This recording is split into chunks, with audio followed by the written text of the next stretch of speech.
Ang tanong, mga kababayan, yung kasapakat nilang si Roque, nasaan na po kaya? Ayan.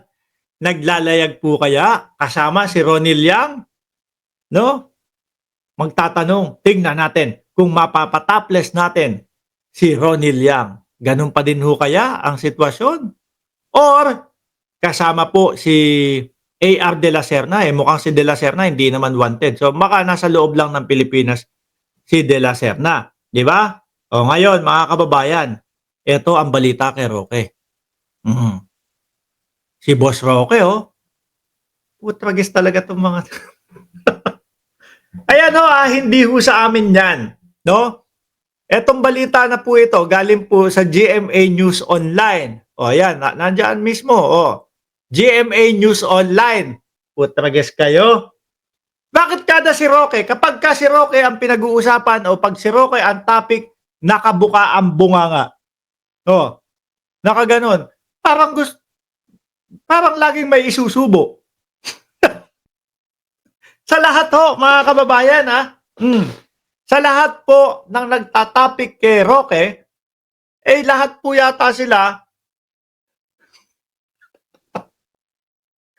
ang litrato po na ginagamit, nakabuka yung bibig.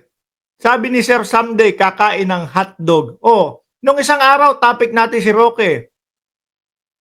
Ang litrato din ng naginamit o nakuha nung nagbalita, nakabuka ang bibig. Baka mapapasubo na naman. Ano po? Sabi ni June Dakiwag, gusto mapasubo. Sabi ni Ma'am B Branzam, ready na siyang mapasubo. Anyway, nasaan daw po ba si Roque, mga kababayan? Kung ano daw po ba ang kilos at galaw ni Roque? Harry Roque tried to fly to US but stopped in Japan. Aray ko po, Lord. Sabi ng Bureau of Immigration, mga bossing, parang karpa na laging nakanganga. Sabi ni John Jason. Basahin mo natin. The Bureau of Immigration said Tuesday, former presidential spokesperson Harry Roque tried to fly to the United States but was barred from continuing his travel after arriving in Japan. Bakit hindi po hinuli? Hindi po. Kasi wala naman po siyang hold departure, mga kababayan. At hindi naman po siya wanted pa sa Pilipinas o sa batas ng Pilipinas. Wanted pa lang itong si Roque, mga kababayan, kumbaga sa Kongreso. Dahil po nakakontempt siya, mga bossing. Di ba? Kaya lang ito ang sitwasyon niyan. May nagkaso kay Roque, di ba? Merong nagkaso kay Roque. Ano yung ikinaso? Human trafficking. Di ba? Wala pong ano yan, mga bossing. Wala pong hindi pwedeng mag-bail. Pagka ito nakuha at dinala sa Kongreso, siyempre doon lang po ang kulong niyan, mga boss. Sa Kongreso lang kaso biglang sumakto, biglang ibinaba. Si Roque kasi hindi uma-attend doon sa mga preliminary hearing. O ibaba na natin yung kaso. Pahagilap na. Yari. From Congress, na tempo na nasa loob ng Congress, rekta na din po ito papunta sa Oblo, mga kababayan. Pero sa ngayon, wala pa. Hanggang dyan lang muna, no? Yan. Talaga tumatakas. Tumatakas talaga. The Bureau of Immigration reported the information of a Senate Justice and Human Rights Subcommittee hearing when its chairperson, Senator Risa Ontiveros, inquired about Roque's whereabout. Talagang mailap si mailap na parang Pokemon. Sabi pa dito, mga kababayan, nagagalit na din si Senator Risa Ontiveros. Mayroon po kaming alam na pumunta rin po siya ng Japan. Ganyan na lang po ang magiging sitwasyon niya. Pati po yung mga vlogger nila, mga boss chief sir, na lumabas po ng bansa dahil bakit? Ipinapatawag sa Congress? Nako, akala siguro nila isang beses lang magpapatawag ang Congress. Yung iba nagstay na doon. Kasi may pangalawang pagpapatawag yung Congress. humaba na yung bakasyon. Imbis na 3 to 4 days lang, sakto doon sa petsa na ipapatawag sa Congress, humaba na. Baka mag-ilang buwan na ho yan. Syempre, kada bansa po na pupuntahan yung mga yan, although walang visa, pero limitado lang po yung oras o yung panahon o yung araw na pwede sila magstay doon. Gagawin, tatalon ng ibang bansa ulit. Hanggang sa magpalipat-lipat na lang po ng bansa, wala na. No, hindi na po makauwi ng Pilipinas. Kawawa. Sira ang buhay. Kung hinaharap na lang nila yun, di ba total lagi naman nilang sinasabi sa kanilang vlog, matatapang sila at haharap sila. Gawin na lang ho nila yun. Di ba? Total sinasabi naman nila sa vlog, katotohanan lang yung kanilang sinasabi. Di ipakita nila doon sa Congress, eto kaya ko binlagyan, kaya ganito ang sinabi ko diyan kasi eto ang katotohanan, eto yung aking patunay. Di ho ba? Ang dali. Kesa yung magmumukha kang duwag sa harapan ng mga nakikinig sa vlog mo.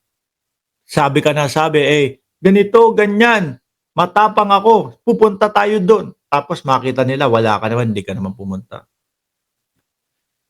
Sabi dito, mayroon po kaming alam na pumunta rin po siya sa Japan. Ang hindi po siya nakaalis. Okay lang yan, Japan, basta wag lang sa sa Thailand. Naku po, kapag ka sa Thailand, mga kababayan, ewan ko kung ano gagawin ni Attorney Harry Roque doon sa sa Thailand. Kasi 'di ba yung mga iba kapag ka pumupunta ng Thailand, nagpapamacho yung iba doon. Bakit to? Talagang ang lalaki na ho ng katawan, lalo na po yung mga dibdib. Di ba? Baka dyan mapunta. Baka hindi din po malayong mapunta ng Thailand si Roque, mga bossing. Bakit to? Sabi ko nga sa inyo, yung mga pinupuntahan niyang mga bansa, merong mga mangilan-ngilan lang o ilang araw lang ang pahintulot na magstay sila doon. No? Ang hindi po siya, mayroon, hindi ko na naituloy-tuloy itong pagbasa dito. Mayroon po kaming alam na pumunta rin po siya ng Japan. Hindi po siya nakaalis. Supposed to be bound for US. Pero denied. Naku, kung nakapunta na US yan, 6 months sa Estados Unidos. Di ba? 6 months. Kapag kayong B1, B2, ang visa mo, pwede kang magstay doon 6 months. As much as maipapakita mo kung paano ka nakakasurvive. No? Kung may maipakita ka, eto po, may negosyo ako sa Pilipinas, eto po yung ginagamit kong pera para po makapag-stay ako ng 6 na buwan dito sa Estados Unidos. Kung natuloy, gano'n, medyo mahaba-haba yun. So, wala rin naman, sabi, US pero denied flight, denied yung check-in. So, baka nasa Japan pa yan. So, wala rin naman hong holding ang Japan Police or Japan Immigration. Then, after that, wala na po kaming information. Baka nasa loob pa ng Japan yan. The Bureau of Immigration officials said they have no exact information regarding Roque's flight from Japan to the US. Apart from this, the only information that Manahan shared to the Senate panel was that Roque, along with his wife, left Singapore and flew to Dubai. Ganun pala lumabas ng Pilipinas si Roque kasama yung kanyang misis. Saklap pati yung misis nadamay na. Yung misis naman wala naman pong yan, mga kababayan. May mga konting itatanong lang. Kaya lang, hindi na din umattend. Hindi na din po umattend ng hearing. Kaya ayun, sama sa contempt. Kung di ako nagkakamali. Sabi dito, why is he free to post on social media as if he is mocking the administration and our authorities while avoiding arrest for charges of human trafficking? Sino kaya ang tumutulong sa kanya? Baka baka susunod na puntahunan, China na. Sabi pa dito, at the same hearing, the NICA reported that Roque traveled from Zamboanga to Tawi-Tawi in September last year. Our agency was able to monitor Harry Roque's travel from Zamboanga to Tawi-Tawi on September 2, 2024 around 9:30 in the morning, taking PR, nag-aeroplano, 2485. After po doon, titignan natin from Tawi-Tawi, wala na po kaming nakita. Baka nag-backdoor na. Di ba? bakit nagtatakasan? Bakit hindi sagutin yung mga katanungan sa kanila? Ano? Tutal naman, ang sinasabi nila doon sa kanilang mga vlog, totoo yung kanilang mga sinasabi. Bakit nagtatakasan ho? 'Di ba? Sabi ni Bernie Pogi Channel, nagkakahulihan ngayon dito ng mga undocumented person, no? Oo, tama 'yan.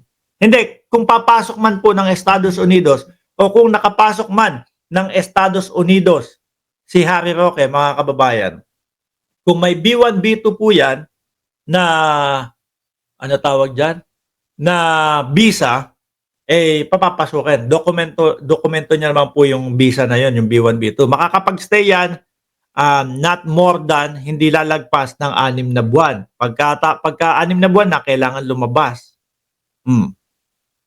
Kailangan lumabas ho, kundi overstay siya.